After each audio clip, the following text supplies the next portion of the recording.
Jack, welcome back for another Mayor's Hour. This is going to be an exciting one. Not only we get to be outside. I mean, look at that view. Look at that view of that amazing city. We are here today. We're going to celebrate and highlight the work of the United States Coast Guard. I mean, we see the helicopters going over. We see the ships out there. We watch them on TV. They are doing heroic things every day to keep mariners safe. I am always amazed, Jack, when I watch some of the TV shows to see what those I don't know what they're called, parajumpers, the rescue guys, do and put their lives at risk for mariners that have gotten themselves in trouble. I mean, it's an amazing branch of the military. And it's bad weather that they have to go out in because somebody foolish went out in bad weather and did something stupid. They do it, and they do it voluntarily, and they do it to keep us safe, and God bless them. Well, the other thing is, I lived on Davis Islands for about 4 years, and in fact, I lived here twice, and another time for 6 months in a condo down here. I didn't even know this was here. What a huge presence the Coast Guard has here. They really do. They really do. I think they're probably one of the more active stations in the country, given obviously the amount of water that we're surrounded by. I mean, if you have a boat, and I don't get to use mine much, you see them out there all the time. They're doing safety checks. They're going out there in really hazardous conditions to help mariners that are stranded or disabled. You see the Coast Guard helicopters flying over. Yep. I mean, they really have a big presence here, and to see that white and orange when you're out on the water really is reassuring. Oh, it is, undoubtedly. In fact, I think a little later on we're going to check it out ourselves. I can't wait. You got your water wings, right? Oh, yes. And your air sickness bag. I've got it all. Well, we'll be right back with Captain Cheryl Dickinson and Commander Calhoun. Unfortunately, this is Captain Dickinson's probably last Mayor Hour. It's her first Mayor's Hour, but it may be her last because she's being transferred up to Washington, D.C. after, I think, 3 or 4 years of service down here. She's done a great job. You're going to get to meet her in a little bit. Stay with us. Johnny, you're making me proud. That's a good thing.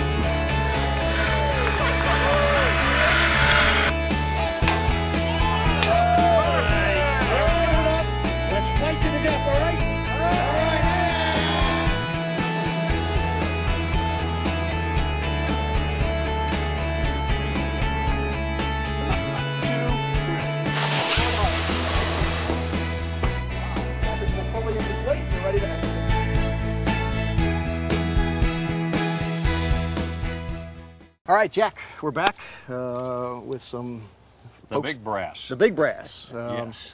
We have joining us today the captain of the port.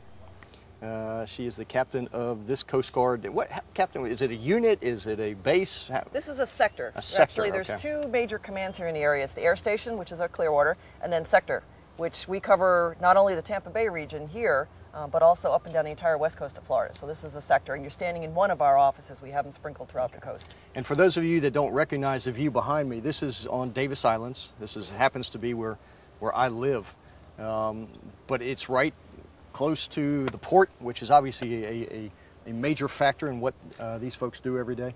But it's kind of tucked away back here. People don't realize that there's a Coast Guard facility here on Davis Islands. Best kept secret on Davis Islands, and certainly in the city of Tampa. Nobody knows about that. Again, I lived here twice, 4.5 years, and I didn't know about it. Well, I can tell you there aren't many secrets on Davis Islands.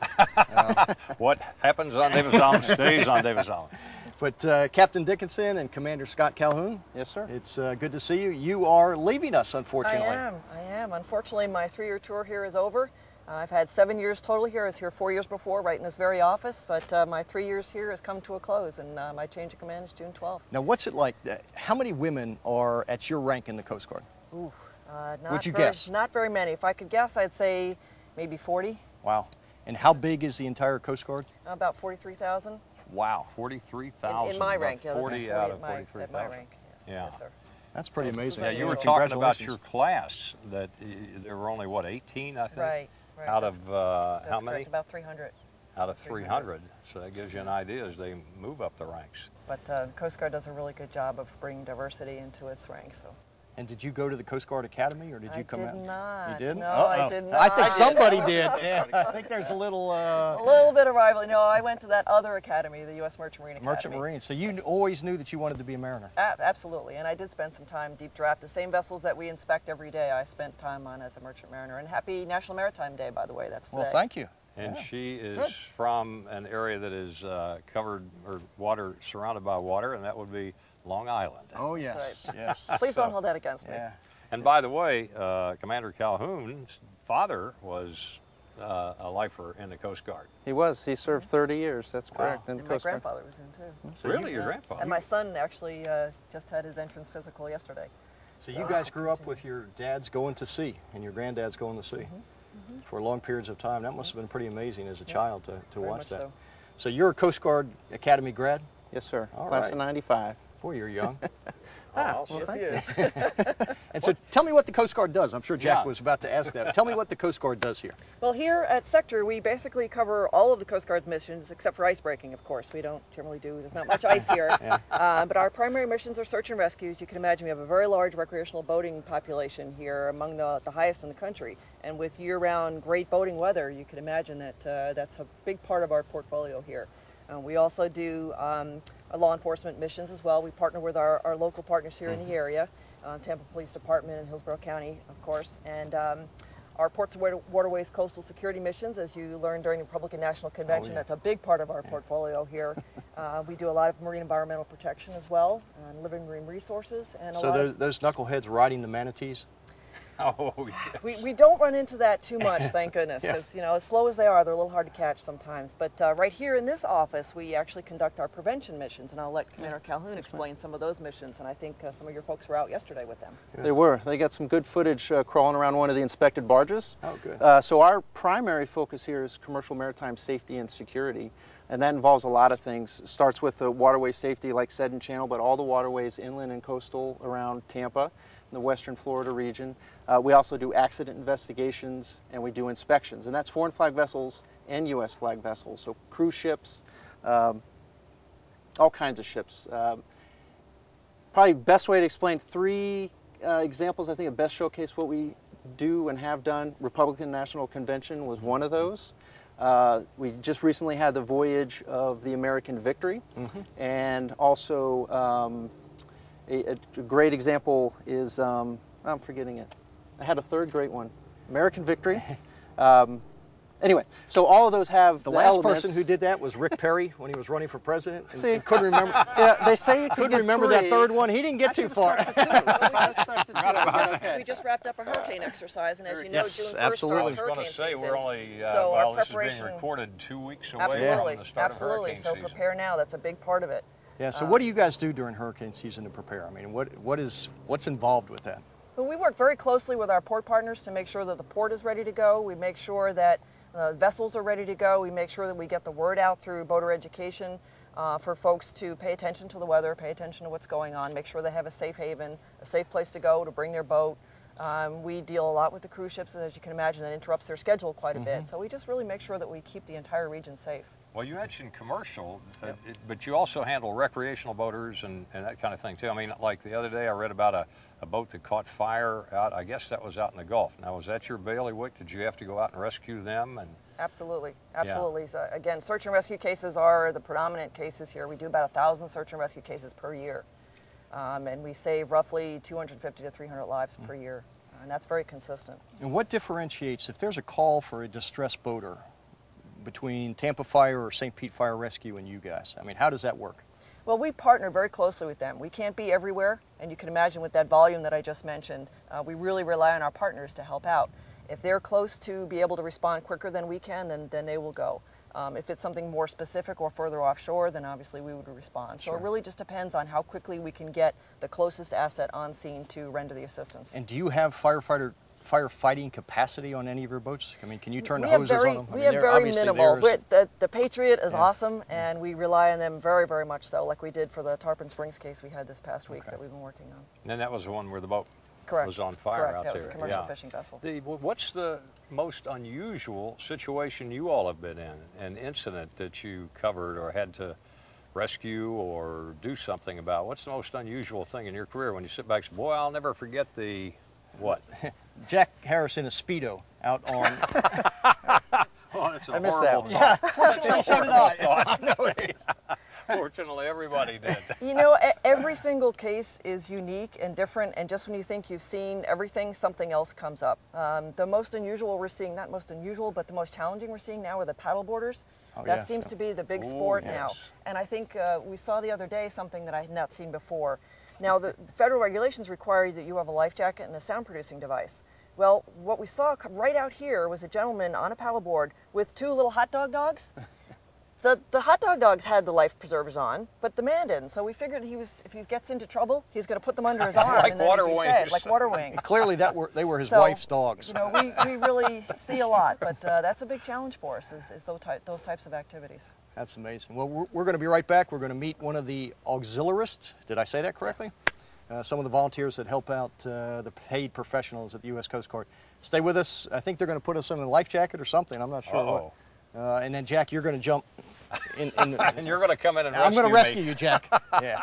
In his tie. In my tie. Of course. And I will Always emerge unscathed. You know, the starch will still be here.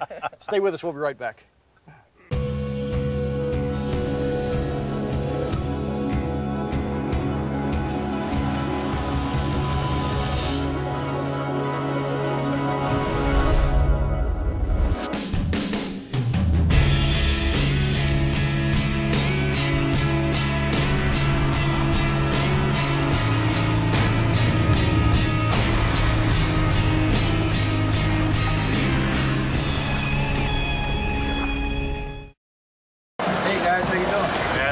Day, huh? Oh, it's beautiful. Gonna get some big ones. Anybody want to wear a life jacket? I'm good. No life jacket? That's a deal breaker.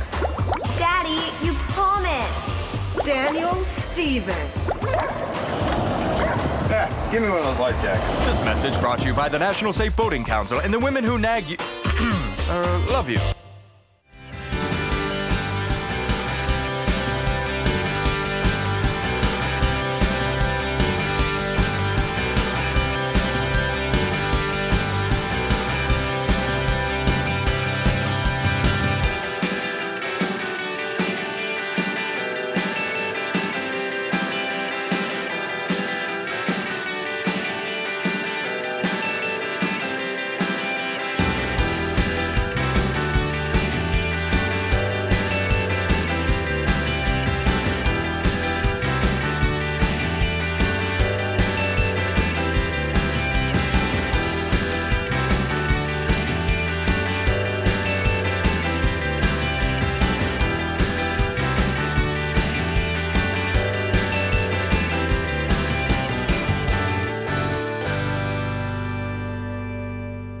Jack, we're back. We're on a boat. They got us outfitted. I noticed they didn't give you one. I don't know. I'm going to be swimming for my life. Yeah.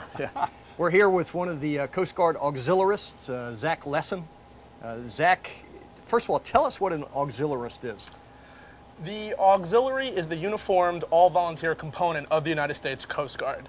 Its primary mission is to provide support to the United States Coast Guard through boating safety programs and maritime safety, such as patrols, search and rescue, and complimentary vessel safety checks. And how do you become an auxiliarist, or what makes you want to be one? I'm assuming you're an avid boater to begin. When I started, I had never been boating before. Really? I joined. They trained me in everything, and you know, if you have a passion for boating, we're always looking for new passionate members to come. You can contact your local flotilla unit by going to the Coast Guard Auxiliary website, and we'd be more than happy to have new members. How much time does it require to be an auxiliarist? That's a terrible name to be a part of the auxiliary. We only require 12 hours a year. However, we have members that can do as much or as little as possible. Last year, myself did 900 hours. We have members that do thousands of hours. We have members that only do hundreds of hours. So it depends on your schedule. So it's as little or as much as you have time for. Describe one of your typical missions or something that you would do during that 900 hours. We have various avenues that members can take. They can become boat crew certified to go out on patrols. They can become communications specialists to be able to man our radio stations. They can become public affairs. There's just a number of different avenues that the members can take. So you guys do a lot of safety checks. I'm a boat owner. Not that I get to use my boat much, but as a matter of fact, would you like it? It's in my backyard. I'm not sure it even starts, but the U.S. Army can inspect your boat. Yeah, yeah. So I know you do complimentary boat checks, safety checks for boaters, for mariners. Tell me what's involved in that, and why do you do it? What is involved in that? It gives the boater can either bring the boat to the auxiliarist, or the auxiliarist can come to the boater. What that does is we will come out and we will check to make sure that they have all the required safety equipment and that it is valid. That gives the boater peace of mind so that when they go out, if they run into an emergency situation, not only do they have the knowledge to use the equipment, but they have it on board to be able to save their life or others in an emergency. Describe a mission that you've been on that, again, is unforgettable, something that you'll look back and say, wow, I remember that time, went out and... Other than giving the mayor a ticket for not having the appropriate... We actually had a mission with a boater with an inadequate anchor on board for the size of his vessel. And it was in higher seas, and he was actually getting pushed into the Gandy Bridge. And it was one of those situations where we had to come on scene very rapidly, get a tow line onto him, and pull him to safety within about 45 seconds to get him from crashing into the Gandy Bridge. Obviously, he was disabled. His engine wasn't working. He was, and yes. He was hoping the anchor was going to grab, and it wasn't. Correct. It wasn't large enough for his size boat, and as the waves were hitting it, it was pulling his anchor. It wasn't catching. So we got in there, got his tow line on him, pulled him to safety, and that's just the one mission in my mind that I was a part of that just stands out. What about Gasparilla? Ooh. Gasparilla is just a whole other story. That's every single boater in Tampa Bay comes out, and they're just, you know, we want to make sure they have all the safety equipment. So that's why we recommend every boater comes out and gets a complimentary safety check through the Coast Guard Auxiliary. Now, we have potential boaters who are watching this right now and wondering, gee, what do I have to do? What kind of things do I have to have? What should a boater know? What do they need? What kind of equipment? There are 5 main points, the safety equipment that we look for. The most important, obviously, is the life jackets that we have on. The visual distress signals or flares, so they can signal somebody. We also check for sound-producing devices, a horn, a whistle. We check to make sure the navigational lights are working, check to make sure that the fire extinguishers are not only valid, but they're the correct size and they have the correct amount for the size of the boat. Now, is a boater required to wear this? A boater is not required to wear a life jacket when they are underway, although we do recommend that when they are underway that they do wear them. It's kind of like the airlines, you know, we've turned the seatbelt sign off, but it's a good idea to have your seatbelt on if you're sitting down. Exactly. And Zach, not that Jack or I would engage in this behavior, but what are the rules for alcoholic beverages while you are in command of a vessel? If you're a recreational boater. You can have alcohol on board a vessel. The only thing you cannot do is you cannot drink and operate a vessel. Similar to a DUI on the road, you can get a BUI on the water. So the same rules apply. When you are underway and you have friends on board, they can be drinking. Although you have to be very careful when you're out on the water, the sun and the heat compounds the effects of alcohol. So we always recommend people don't drink as much as they normally would if they're just in their home, to just keep it to a minimum. But we do want everybody to have a good time. If you're out fishing and you have a can of beer and you're fishing by yourself, are you in violation? If you are drinking and you're going to be operating that boat, you are. Okay. You mean if you're going to be operating at all, or just while you're operating? Just while you're operating, you cannot have any alcohol. But you can have the beer and then start the boat up and take off and go back, or whatever. As long as you are not holding a can of beer over the limit. And do you guys have the ability to give breathalyzers? They do. The Coast Guard does have the ability to give breathalyzers, impound the boat. If you get caught with a BUI, it can be an extremely costly process. So all right. Don't do it. You guys all heard that, right? Boater safety, no drinking while you're in command of the vessel. Yep, while you're driving the boat. Yes, while you're driving the boat. Got it? All right. Yeah, the other thing, you mentioned the life preservers. What else should a boat be equipped with in order to be a safe boat or to be a fully equipped boat? They need life jackets. They need the flares, fire extinguishers, whistles. We do have a checklist here. Well, let's do it. Let's do a vessel safety check. All right. Let's go ahead and take us through it. See what. All right. How you doing? Captain? Real good. Good. first things first, sir, I just need to make sure that you have enough life jackets for everyone that you're going to have on board your vessel today. Okay. All right, I keep about 4 or 5 of them overhead. All right. These are all adult life jackets. Let's go ahead and pull one of them down for us. Got one of them here. All right. What we're going to make sure on these is we have to make sure that they are Coast Guard approved and they are in good condition. We don't want them to be falling apart or degrading. Okay. So these will be good. All right. All right. Several more down below of various sizes for when the grandkids are on board. Excellent. Next, we're going to check for your flares. Okay. Flares for when you do get in trouble. Right here. All right. Excellent. Is there a minimum or maximum that you're? There is. It does.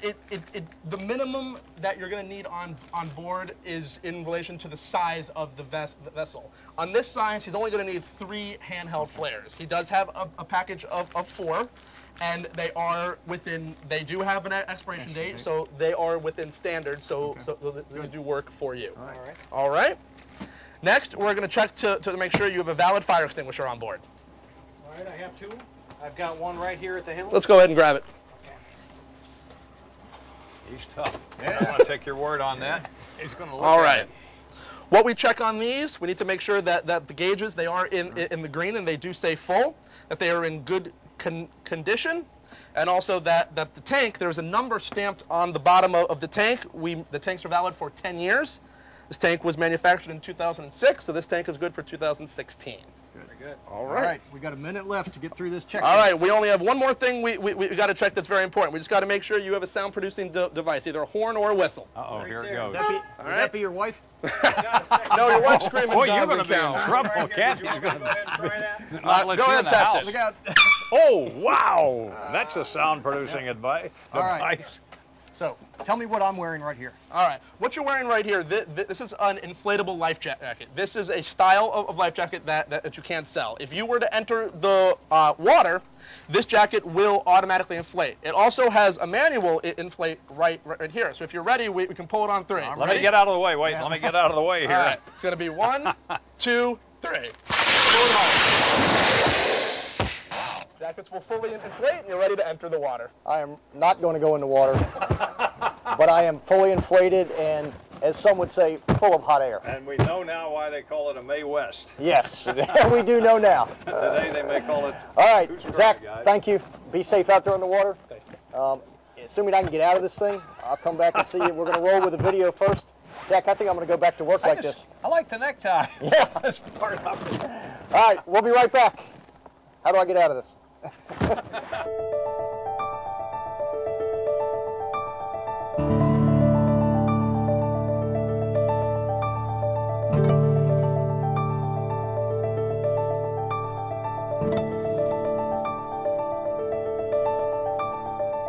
want you to feel good about investing your time with us. We know there are a million other ways to do this, but in 2010 there were 620 boating accidents. Fully 70% of those involved had never taken a boating course. So just by being here, you're helping make our waterways safer. There are 96,000 registered boats in Hillsborough County and, of course, Tampa. And only 30% of the boat owners have ever had a formal safe boating course. So we're trying to change that by offering safe boating courses, by providing vessel safety inspections, and visiting marine dealers throughout the area to help promote safe boating. Boaters can learn everything they need to know to be safe on the water, about how to handle a boat, how to launch, how to trailer their boats, how to make a mayday call if it's required, how to use a fire extinguisher, how to be safe if you go into the water, and anything that can possibly happen while boaters are underway, we handle here at through a Coast Guard auxiliary boating course. And we also offer this course in Spanish. We also offer a course that's designed for paddleboarders and kayakers, as well as other specialty courses from time to time. There are a number of ways these classes are so valuable. First of all, the participants become very educated about what to do on the water, how to do it, what signals mean, what the rules of the road are, how to navigate, how to plot a course, how to use a marine VHF radio, everything that boaters need to know to be safe on the water. And there's a financial incentive to doing so as well. Insurers will offer anywhere from 10 to 30% discount to boaters who have taken a safe boating course. The rules of the road on the water are a little different than they are on land. Everyone shares some responsibility in an accident situation on the water. The laws vary from land significantly. For example, one of the laws on the water says that you must have a lookout at all times. A lot of people don't understand that. Not having a lookout can create a real crisis situation on the water and eventually an accident. Our course is a 12-week course. One of our most fun courses out of the 12 is the course during which we teach boaters how to tie knots, slips, and hitches. We try to make a serious subject fun, but interesting and engaging. The boaters get a handsome certificate. We also provide for them a test that gives them their Florida Boating Safety Education ID card, which is an important part of the whole boating safety program now in Florida. And boaters can recognize a 10 to 30% discount on their boat insurance. And we also offer a free 1-year membership in Boat US, one of the nation's largest boating advocacy groups. I've been an auxiliary member for 13 years. I've been teaching 2 parts of this course for 6 years. It's a very fulfilling feeling to know that when students leave at the end of the night, that they hopefully have more knowledge than they did when they came in. And it's a step to making Tampa Bay safer for all boaters. I wanted to learn more about boating safety before we selected a boat. I've got 2 daughters, a 5-year-old and a 2-year-old, so I wanted to learn more about boating and safety since we're going to be going offshore. You need to have a plan. I mean, if you're 50 to 100 miles offshore, what are you going to do? Your boat flips upside down. I mean, you're by yourself, right? Just like being a pilot, where are you going to put the plane down if you have a problem with the aircraft? So, similar. Take the course, at least for the navigation and the rules of the road, at least what I'm seeing out there in the real world, there's really, the rules of the road aren't understood very well. Also, how to use the radio isn't understood very well. So those are probably the 2 things that at least I've seen so far. They definitely know the subject matter. After class, you can ask them, more specific questions, more in-depth, knowledge. There's also other things they can recommend, people they know to send you to, and they can do things with you on your boat occasionally.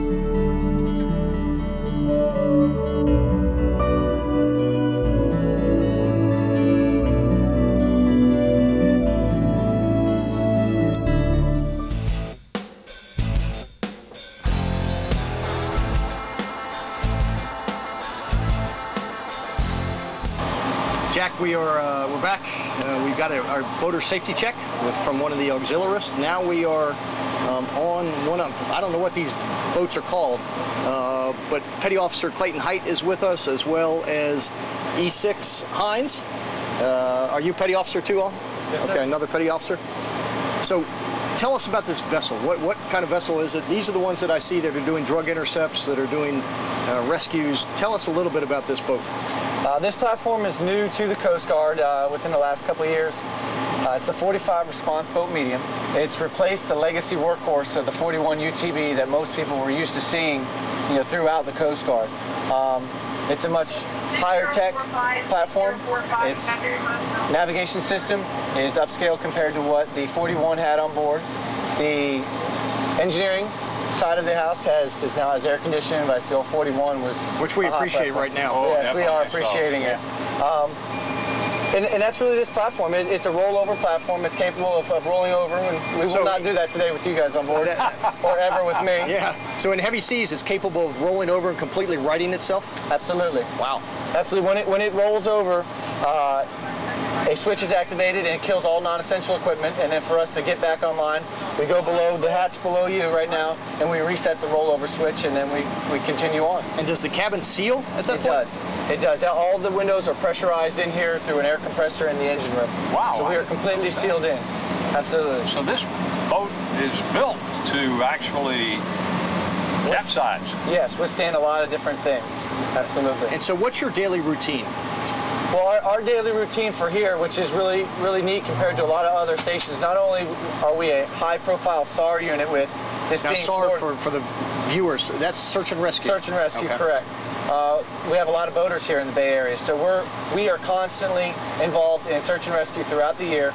Plus, with Tampa being a huge economic port for the rest of the state and a lot of the southeast industry, where there's a lot of security zones in terms of fuel going in and out, LPG. So we handle all the security zones for this area too. So as a station, we are very busy year-round.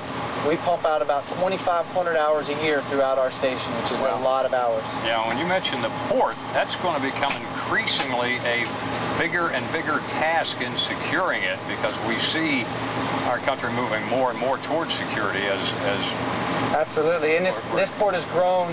I've been here now for 9 years, and I've watched this port grow tremendously in 9 years, where LPG came in tank barges to it now coming in via pipeline. So we're growing in terms of that and what the rest of the state requires of us. So for us as Coast Guard, it's now put a lot on us too. And we're going to see a much larger expansion of the port. We talked about that last month on the Mayor's Hour, and perhaps even an expansion out beyond the Sunshine Skyway for the Tampa port, so they can handle the big cruise ships, which I guess will expand your all's job as well. And, absolutely. And taking care of the port here. So what are some of the typical mistakes that a boater makes that would require you coming to their aid? I would say a lot of the typical mistakes they make is not conducting a pre-check prior to getting underway. People, believe it or not, when they get in their car, they do a tire kick.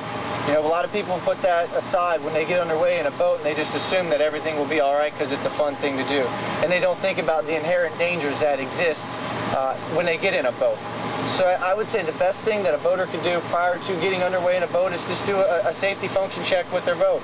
Check the watertight integrity, make sure their electrical components are in line, make sure their mechanical components are in line, and follow certain safety things that they follow on a daily routine. When people leave their homes, they generally, talk to their significant other, hey, I'm running to the store. It seems very routine, but people, believe it or not, get underway in a boat and they don't tell anybody where they're going. I've pushed, for a long time, float plans. File a float plan. The Coast Guard doesn't really care until you're in distress or in peril where you're at. So the latitudes and longitudes that we give, they might be your top fishing spots. That's not what our main function is. It's to bring you home safely. Yeah, I usually leave a note on my windshield in my car, like if I'm out by myself, saying, this is when I went out, this is the direction I was headed. In case something happens, at least they'll find my car and see the note. Know where to go looking. That's a good idea. It is. And a lot of people take that for granted when they get underway in a boat. A lot of times they're not knowing, what could happen to them out there. They just don't think about it. We got about 2 minutes left in this segment. Obviously, you guys go out in some pretty bad weather. What's the worst weather condition that you guys have ever been out in? The the worst is the one that exceed the limitations of the platform that you're on. Yeah, that would be bad. What would that be? What would that be? Each platform has its own limitations. Like this one's 8-foot seas. So 10-foot seas would be really bad on this. But where I've been to prior units where, I've been off the coast of North Carolina in 20-footers, but I'm on a much bigger ship. So it's relevant to the size of the vessel that you're on, and that's where a lot of people go wrong. They just think that, my boat can do this. In reality, here in the Bay Area, you get somewhat of a lake effect. So 1 to 2 seems a lot greater than what it said when you say it out loud. And an 8-footer, would that be typical in say a Category 2 hurricane or something like that? Category 3 maybe? Maybe even larger. Maybe even larger. That's, when you start talking hurricane conditions, even 1, people need to stay off the water. Yeah, and when you're telling people to stay off the water, that's when you guys have to be ready to go out on the water. Correct. Unfortunately. Doesn't bode well for anybody. Yeah. We got about 30 seconds left. You guys do a lot of drug interdiction too. Yes. Working with local law enforcement, DEA, some of the others. Absolutely. Has the west coast of Florida been as challenged by that as the east coast? In previous years, since I've been here for 9 years, there was a surge of that, starting in like 05, when we were seeing a lot more landings and things floating up on beaches. And I think submarines coming. Absolutely. I think with the way that the Coast Guard is starting to work with a lot of the local agencies, and we've really partnered up recently, and now we are one one agency in terms of everybody working together for a common goal. And I think that's really sealed this area off in terms of that, where it's deterred a lot of those people to come up in this area, and they've stayed further south. So I think a lot of the interagency work that the Coast Guard and TPD, Pinellas County Sheriff's Office, Manatee County Sheriff's Office, and Hillsborough County Sheriff's Office working together and creating a large marine presence is deterred that type of stuff and activity here. In addition to your air assets, I mean, that gives you a big footprint that, well, I would hope would deter people from running drugs up this side of the coast. All right, we'll be right back. We've got more to come. Petty officers, thank you guys for your service. Thank you, sir. Appreciate it. And we'll be right with you. Jack, we're back. We're actually going to watch Petty Officer do a safety check on a boat. Obviously, we have a boater here beside us that is a willing participant in this. He's going to walk us through exactly what he would do if he were to board you, Jack, if you were out there, and go through the safety checklist and check the boater to see that he has all the equipment necessary, and if not, advise him as to what the appropriate response is. But tell us a little bit about the safety check. Well, the safety check, what I'm going to do is I'm going to come on board, I'm going to introduce myself, and I'm sure it's going to be safe for myself to be on board the boat. I don't want to get on a boat that is unsafe to be on, i.e. taking on water, or it's going to be an inherent risk for me right off the bat. But we've determined that it is safe for me to board this boat, and I'll do my standard greeting, introduce myself, who I am and who I'm with, and let him know, advise him what I'm going to do. Okay, let's roll. Good afternoon, sir. My name is Officer Hyde. I'm with the U.S. Coast Guard here. Without reaching for or touching, do you have any weapons on board? I do not. Roger that. Do you have a flow-through bilge on board? Yes. Are you currently not taking on any water, so it's safe for me to embark your vessel? Yes, sir. Roger that. At this time, myself and Petty Officer Brascuma embark your boat. Yes, sir. Be tough enough getting on the boat. Yeah, especially once. All right, sir, as I previously said, I'm going to check your boat, make sure you're in compliance with all applicable laws and regulations for your size vessel. At this time, could I see some life jackets? I only need to see one, a Type 4 throwable, one life jacket. I have a throwable here. Where's that? And I see that this is in compliance with Coast Guard. The thing about this that a lot of people don't know, and I see that it is immediately available. A lot of people like to put these things inside compartments where they don't blow away, which is smart, that you don't want to lose something. But it has to be immediately accessible, and the reason for that is somebody does fall overboard, this is what you're going to throw to them. It's like a life ring for them. So I like to see that it is immediately accessible. Could I see a sound-producing device from you, sir? Roger that. Could you blow on it for me? Roger that. Could I see your fire extinguisher? I do have one mounted here.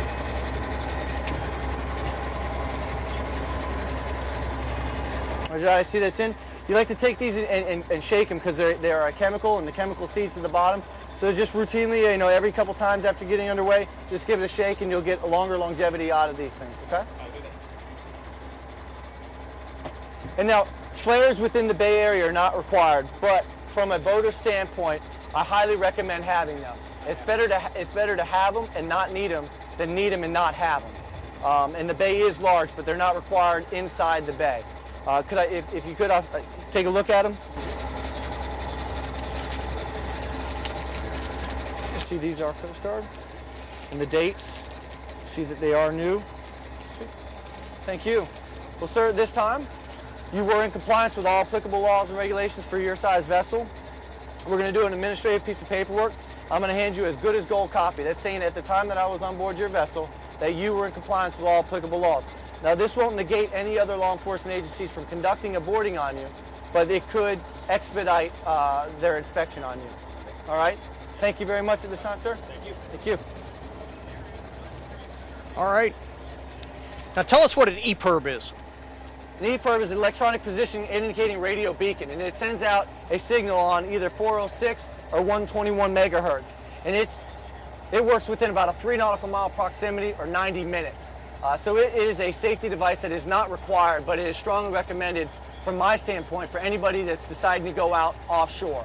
Inside the Bay Area, it's much condenser, and the probability of finding somebody is much greater, where the further they get offshore, the more they become that needle in the haystack. And that's just something that could expedite a search and greatly increases their probability of survival. So it's a 90-minute life cycle of the EPIRB? Within 90 minutes of it.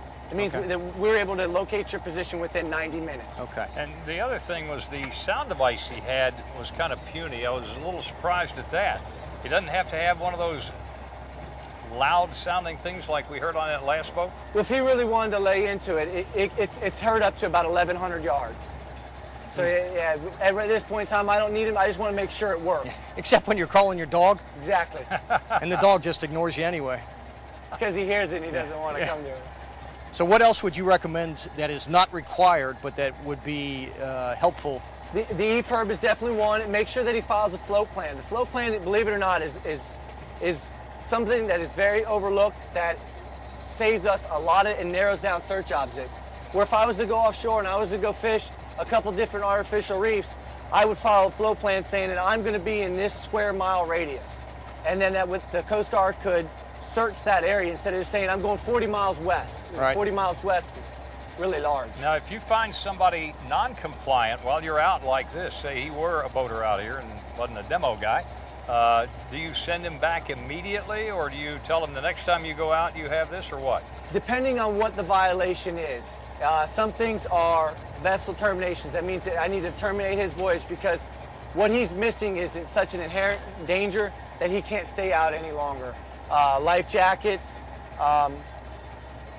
fire extinguishing devices, these types of things offer such an inherent risk that he needs to go back and get them fixed. And I would hand him a different copy in an administrative form, and he would be required to fix that prior to getting back underway. And if he did not fix that, more penalties could assume. Petty Officer, we have about a minute left in this segment before we go to a video, but I think the most important thing that the viewers want to know, where are the good fishing holes? Where? That's what he wants. Right where I drop my line. All right. Wherever you drop it. We're gonna. You're of no use to us. Come on. Let me ask him one other quick thing. By the gas. Do you often meet hostile boaters who don't want you to come aboard or try to negate this? That 9mm helps. Well, that probably helps you. Believe it or not, and you know, most of the public likes us. You know, they want us outboard because I mean, at the end of the day, the Coast Guard's job is not to be the fun police. It's just to make sure that everybody's out there having fun and doing it safely. You know, so no, we don't really run into that a whole lot. Oh, that's you know, good. and I think it's kind of the census throughout the Bay Area with all the other agencies. We're not really the fun police. You know, even with Gasparilla, you know, that's another high-profile event that we just require everybody to be safe on. Yeah. And well, we appreciate what you guys do every day. Thank you, for sir. us. All right, we're going to be right back with a video. Stay with us.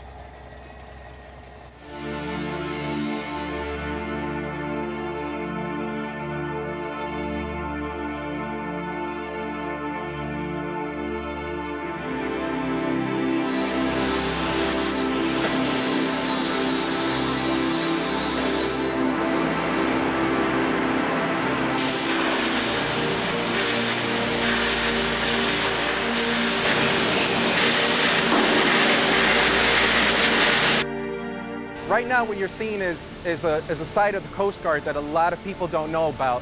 When people think of the Coast Guard, they think of search and rescue missions, people jumping out of helicopters to rescue fishermen, law enforcement, migrant interdiction. Right now, this is what you're seeing is the prevention and marine safety side of the Coast Guard. The Coast Guard inspects commercial vessels for safety and security, and they also oversee new construction for U.S. flagged vessels.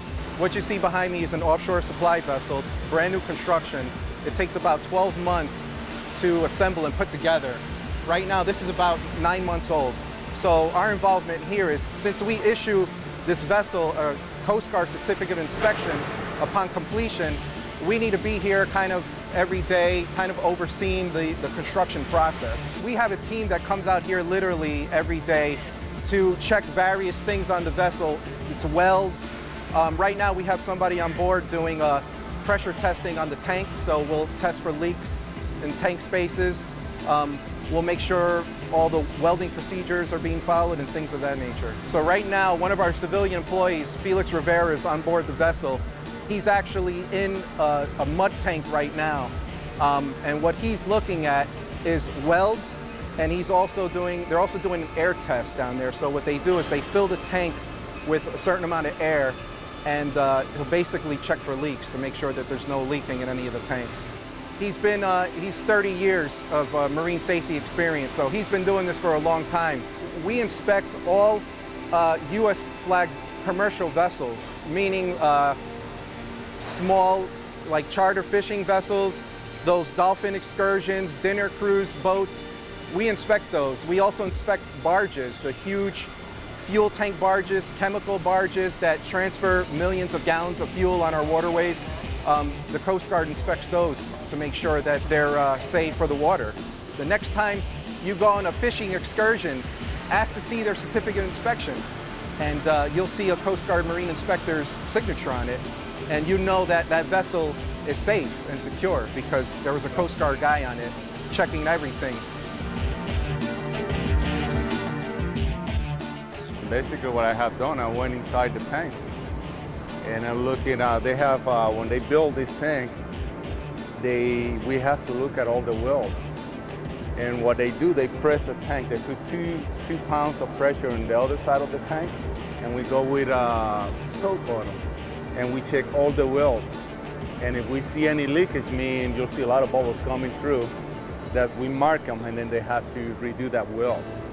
And it basically is just making sure that the integrity of the structure of the vessel is up to standard. It was very good. We found like 2 minor leaks that they're taking care of as we speak. Very minor. This usually in this shipyard, they usually have pretty good production, very good quality of welds and stuff like that. This is giving me the opportunity to ensure that all the sailors that go on those ships are safe. Not only like that, it will help the city by ensuring that there's no problem on the ship. So it's good for commerce and it's good for the safety of the crew. We started this project in September of 2012.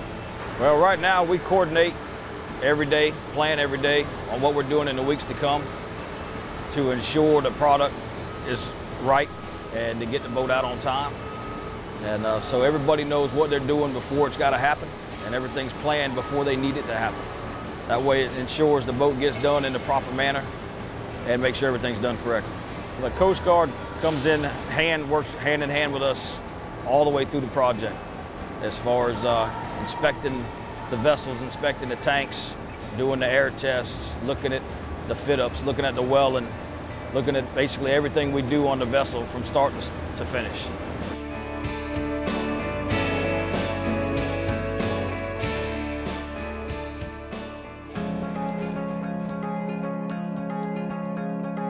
So as you can see that there's a lot more that goes on in the Port of Tampa than just cruise ships. Right now we're an international ship repair yard in Tampa, and we're standing on a huge fuel tank barge that's getting steel work done. What we're going to do now is we're going to do an air test of one of the cargo tanks. So they're going to press the tank up with 2 psi of air, and we're going to go in the tank next to it and check for leaks. And the way they do that is because since there's air pressed up against the bulkhead, we're going to spray soapy water on the welds, and we'll be able to determine if there's a leak or not. So that's what we're getting ready to do right now.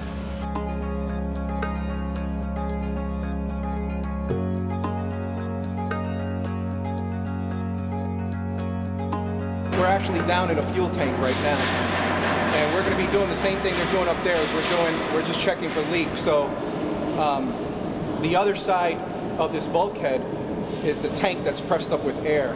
So we're on this side squirting soapy water, and we'll be able to take if there's any. We'll be able to tell if there's a leak, an air leak from spraying the soapy water on the welds.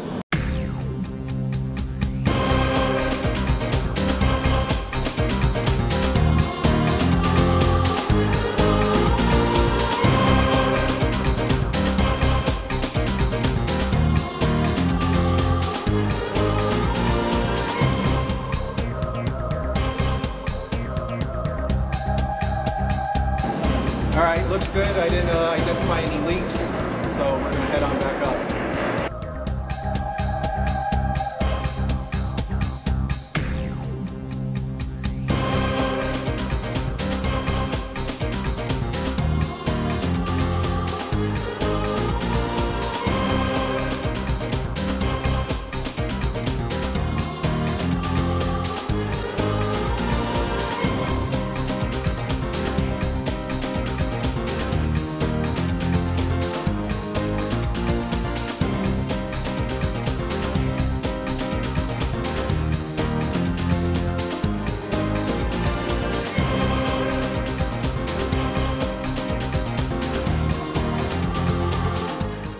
Jack, this has been an amazing day with some genuine American heroes. I mean, these guys get out there in some bad, bad weather for us. Yeah, that's what we were talking about earlier. When boaters should never even think about going out is when they have to go out, each and every time. You know, the other thing too is the water is such a blessing, and I don't know any other community that has it like we have it. I mean, you've got San Francisco Bay, which is nice, but we've got the river and the bay, and although it also makes it a little tough, we've become a bifurcated community because of that. You got St. Pete on one side and Tampa on the other side, and sometimes it's hard to get people to work together. But from the standpoint of the most desirable place on earth, when you've got that river and the bay and then the Gulf all together, it is just such a huge positive, such a boon to have all of that here, and to me it makes it the best place on earth. Well, and what I think what we've learned today is while the bay is just an amazing asset, it can also be a very dangerous place. And for boaters, folks need to take precautions. They need to be smart about. I mean, you wouldn't get into an airplane if you were a private pilot without going through your checklist. Oh yeah. And the same is true for recreational boaters. I mean, go through your checklist. Be smart about it. Make sure that you're prepared in the event of something happening, and always know that the Coast Guard is there for you. But I mean, yeah, I love this branch of the government and branch of the military. They really do some pretty amazing things. And mighty important for us around here. I want to bring up something, a place that's very close to the water. In fact, the name Channelside. And given the potential with what could happen down there with all that Jeff Vinnick is doing and all that he's planning, and then Channelside's run into a little snag here and getting something roaring there, and I know you're on top of that. Well, you know, it's interesting, Jack. I mean, I have high hopes for Channelside, but I want to make sure we do it right. I mean, we've been down this road before. It was like a bad marriage. Yeah. We got left at the altar by an owner that really didn't live up to what he said he was going to do. The port is not going to make those mistakes again. Channelside is too important to the city. So whoever ends up getting that deal, we want to make sure that they have the capital to be able to do it, have the willingness to be able to do it, have the experience to be able to do it, and are going to do it right. And have a good plan, yeah, and something unique. A plan is very important because that needs an infusion of capital because it's been allowed to deteriorate. The tenant mix is not right. It needs some cosmetic repairs and literally a facelift. There are some amenities that don't exist now that could exist in a new plan. Obviously, the initial bidders that came to the port weren't what the port was expecting at this point, and they decided to terminate that relationship. And so we're looking for someone else to come and get a negotiated deal with the Anglo-Irish Bank, which would allow us to negotiate with them. And I think ultimately Channelside will succeed, but I think we need to be careful and we need to be prudent about who we end up doing business with and the quality and the level of expertise that they can bring to the table. And with all of the people moving downtown, I mean, most people aren't even aware of all those apartments that are up on Channelside Drive, just north of Channelside. And of course, with the new ones that are going to be built in other places right around near there, this downtown is becoming more and more vibrant. And I'm thinking 10 years from now, people won't even recognize Channelside. It's like I remember 20, 25 years ago when it was just warehouses and everything, and of course how it changed. And I think, you know, maybe even, who knows, a stadium down there or something like that. Who knows? I don't want to get you in trouble again. That's okay. I'm good at getting myself in trouble, Jack. Yes. But you're absolutely right. I mean, the city is busting at the seams. You know, there is an electricity about this community. Residential is driving most of the demand. We don't have enough capacity at this point for the demand for residential.